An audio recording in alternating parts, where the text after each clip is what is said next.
Hi, welcome to the Lisa Goodman Show. Today I have actually an extra special guest, a dear friend who I've known for about 10 years and who is a cooking instructor, but she's a chef. She has put out a book called Kitchen Matters. It's not even been a year yet. I absolutely love this book and make a ton of recipes from it. She has been trained in nutrition, holistic nutrition, so she has like the balance of really healthy cooking and nutrition behind her, and I think it's like a perfect, like those two things together are absolutely perfect. So welcome, Thank Pamela. you. My gosh, so happy to finally be sitting on this couch with you. I know. It's been way too long. Way too long. It's great. Before having you. So Great. I just want 10 years ago when you started getting into teaching cooking, even though you've been cooking for a long, long time. Sure. What made you decide to start like hosting cooking classes and all of that? You know, it happened a little bit more organically than that. There was really not a plan. And honestly, I was looking to get back to work. Okay. So I had put it out there. Yeah, well, not even like I had a preschooler, but he was in school full time. And I really just put it out there to the universe. Like, okay, I'm ready to go out back into the workforce. I just need something a little bit more meaningful to share instead of just doing something corporate. And at the same time, I was getting more interested and more observant of the lack of health and wellness knowledge, okay, that was in my community and with my friends. And I was like, you know what, I have to do something in wellness, but I just don't know what that is. I'm not a doctor and I hadn't really studied nutrition yet. I just kept reading and knowing a lot. And, you know, you have to be careful when you put things out there to the universe because you sometimes don't know what's going to come back to you. And it may not be in the shape that you're expecting it. So I was in this cooking group where we would have a chef come every month and teach us, you know, a couple of recipes and we would have lunch together. And it was just really fun. Right. It was really fun for me. Yeah, it was so nice and so easy. And I wasn't necessarily learning anything because I had already just been cooking my entire life and I really already knew how to cook. And I was cooking for my family and I was cooking for friends and I was cooking healthy food and it wasn't stressful to me. And my friends noticed that and I would always give them recipes or teach them how to cook on the side or take them to the farmer's market. And then one day I was like, okay, you guys, I'm done with this class. Like, I can't eat this food. It's just too unhealthy for me. And they said, you should teach the class. I go, that is hilarious. That's so funny. Right. Me? That's hilarious. No thanks. Like, I'm not a cooking teacher. Right. And then I came home and I was obsessed with the thought of it. Someone saying that to you. Yeah. And I kept thinking about it. I'm like, what was I thinking? That would be so great. I mean, I told my husband and then I said, he goes, just do it until you figure out what you want to do in terms of getting back to work. Right. So they asked me again, and that's when it happened. And I taught that first class. And, you know, I used to cry when I would tell this story because that moment, you know, it's like, oh my gosh, this is what I'm supposed to be doing. It was fabulous. It was like, it just opened up this whole, like what you asked for in the universe came true. And you realized it right then? I realized it right then. It felt so real and so like I was helping people feed their families and it was exciting to me and I was passionate about it.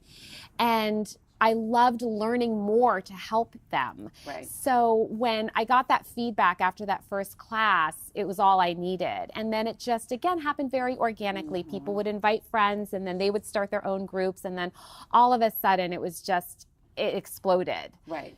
Yeah, is that like in like a couple of years it exploded pretty much? It happened really quickly. Yeah, so I thought it was going to be a once a month kind of thing. Yeah. And then within a few months, it was getting to be 5 times a month. And then within a year, it was like 3 times a week. Oh, wow. And, you know, and then the rest is history. And I also think to myself, gosh, if I had seen how it would have transformed, like I might not have even started. Because it might have scared you. Totally. So it was really... You got way too busy. I'm really busy. But like, you know, sometimes I think people, they see what it could be and they get intimidated and they pull back because they're like, I can't do that. Right. And so it really was beautiful the way it happened for me because I was committing to that one class for that one time. And then the thought of maybe doing it once a month was very manageable. Right. And then it just grew, you know, and I was ready for the growth. Yeah, you were, I mean, the right place at the right time. Yeah. When did the Institute of Integrative Nutrition come into play? Was that after the So, cooking classes yes, started? it was after. And then I kind of felt like because I was telling people what to eat, you know, in a way, and trying to give them nutrition information at the same you were time. looking up nutrition information. 100%. I was reading books cover to cover, you know, so East-West books and I like everything. And that was my passion, you know, so I was super interested in it. I just felt like even though I was learning a lot, I kind of wanted something a little bit more formal and just to have a bit of credibility behind me. So I did follow the Institute for Integrative Nutrition course way back when it was still a live course, actually. Now it's all online. Oh, wow. So I didn't go live. I did it online, but it was, you had that ability. So that's how far back it was.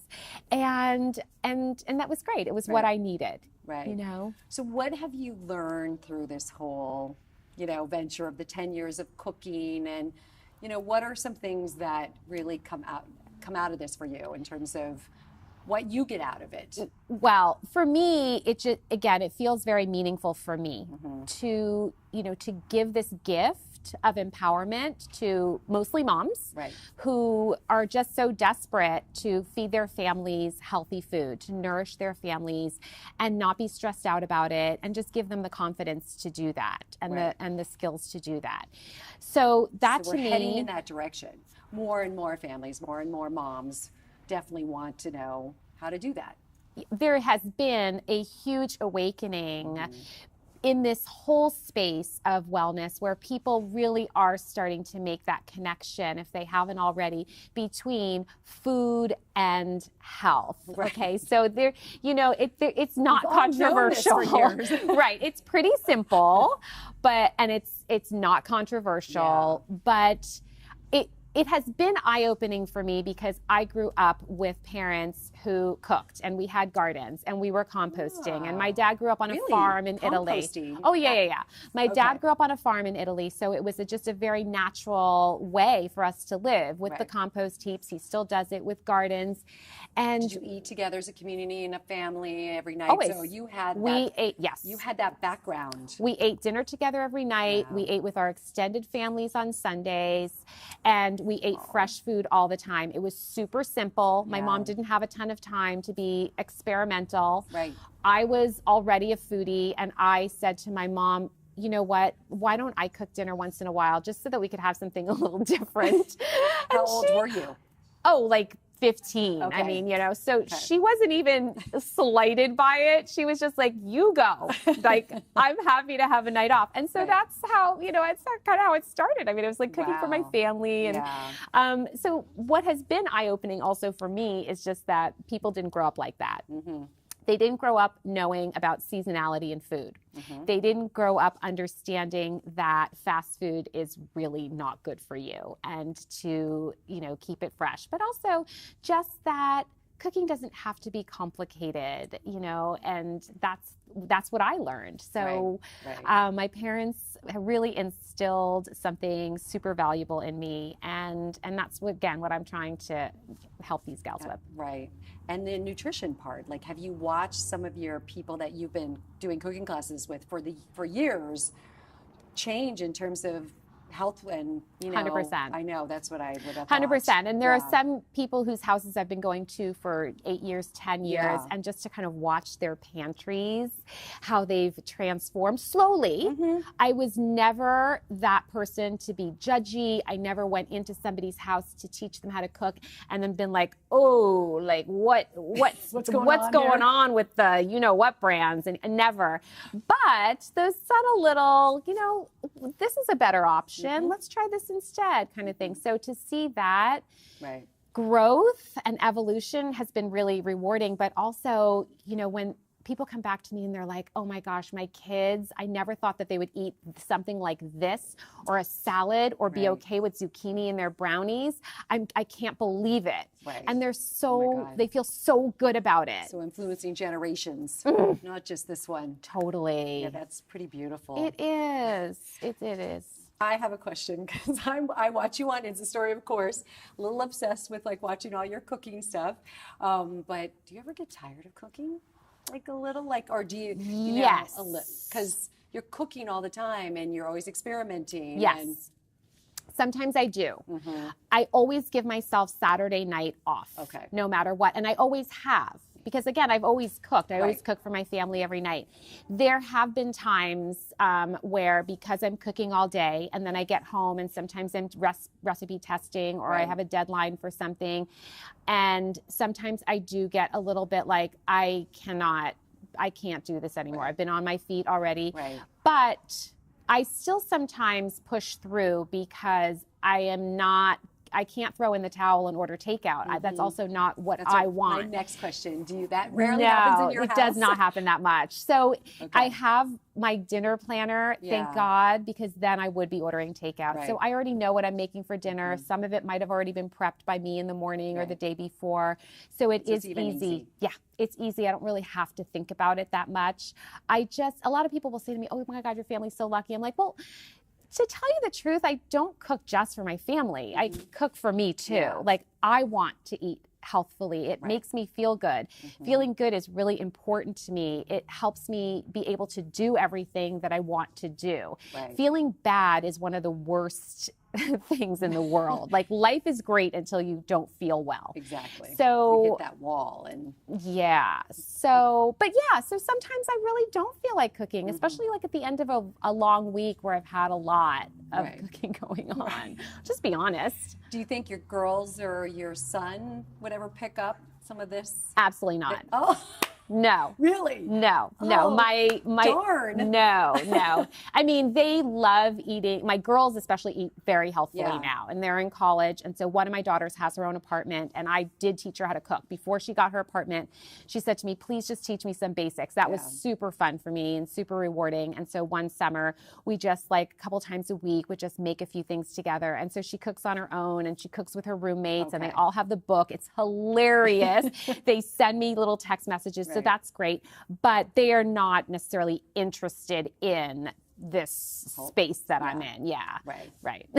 Where do you want to go from here with all of this? Like, that's so I'm interesting. sure you have future plans and after the cookbook. And is there another cookbook? Or I'm writing my proposal right now for my second book, which I'm really excited about. So hopefully that can take off. We'll see. Yeah. But the book has gotten great feedback, and I am so energized by that and motivated by that. So I am excited to try and write another one. So that's something that's like, kind of happening. Right. And also I'm thinking of taking my cooking classes online. So I have a pilot that is, we're kind of in trial mode right now with that, just to see if that's kind of valuable for people. So it's, I'm one person. I've only got a certain number of days in the week. It's not something where I can just, I'm not going to start teaching twice a day. Right. So we're going to see these online classes. We've talked about this, and I've always thought to myself, oh my God, she needs to be online. She absolutely, that's where it feels like it's all going, right? People, I think a lot of times go to your website for those recipes as well as, if they having the book. Yes.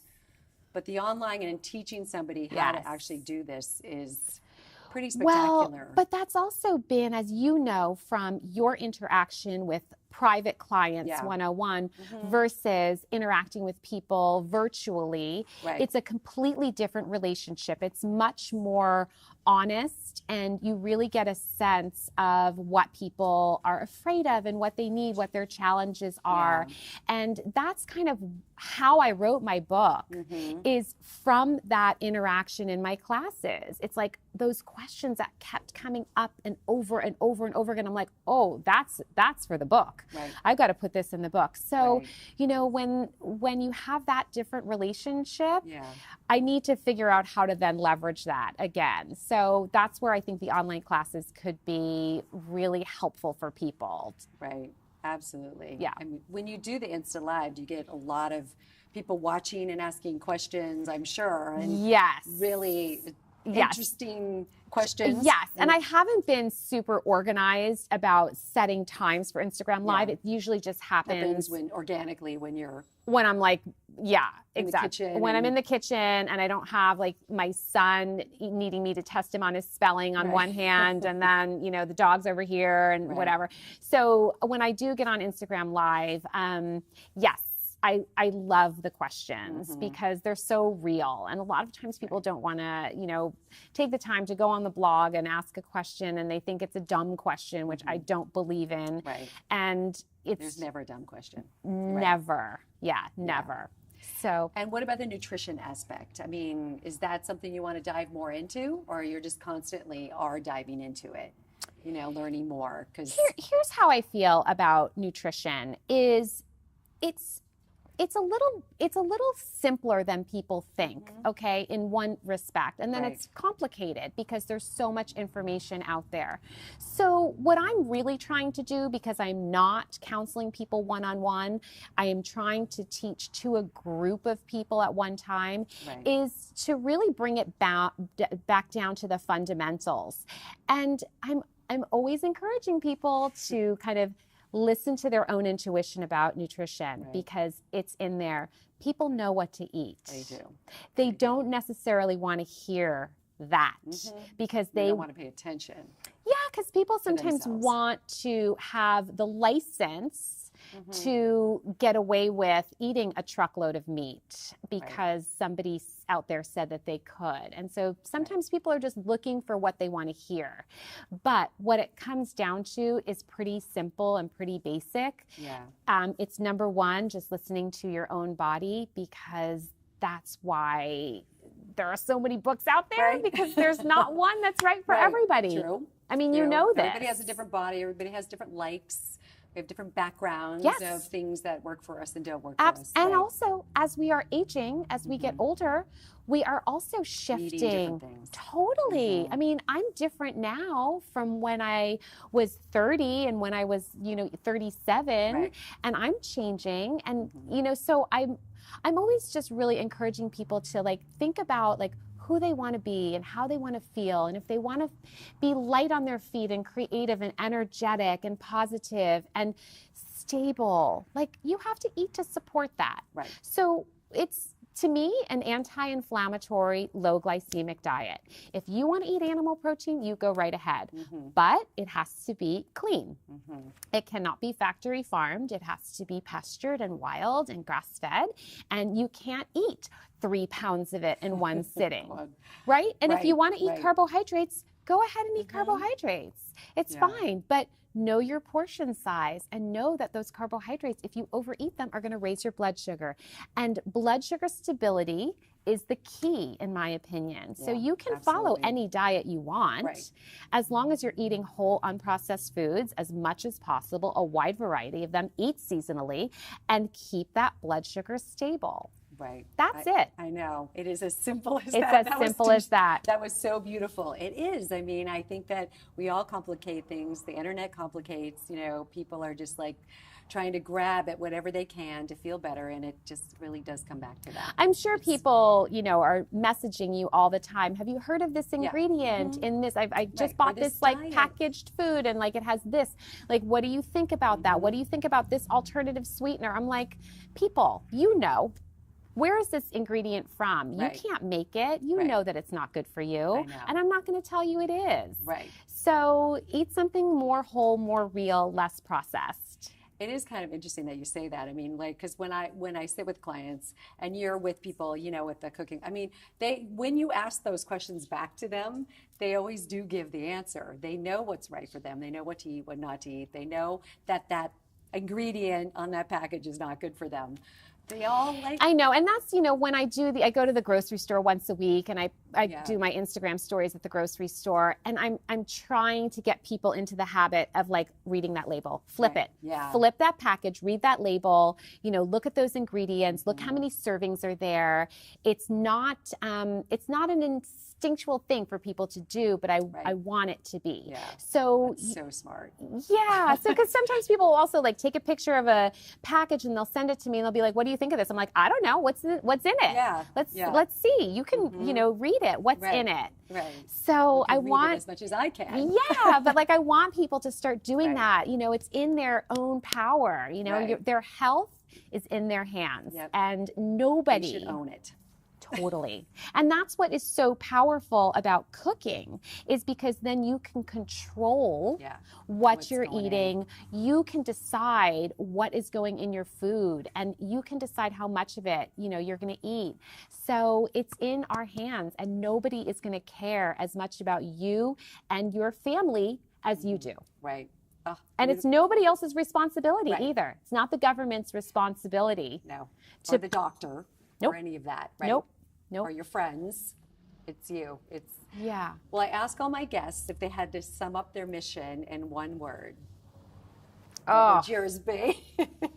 You know, again, I feel like the root of what I have been doing is just to try and help people gain their health back or get healthier. And I didn't know any other way to do that than to share with people how to cook for themselves. Because if you are going to be a healthy person, I don't know if you can really fully get there without cooking food yourself and keeping it, you know, controlling that. So that's still my goal, is just to make cooking, just demystifying it, keeping it simple, keeping it healthy and whole. Thank God for you. Oh, and thank God you're in my life. Thank you for being here. Adore you. Thank you.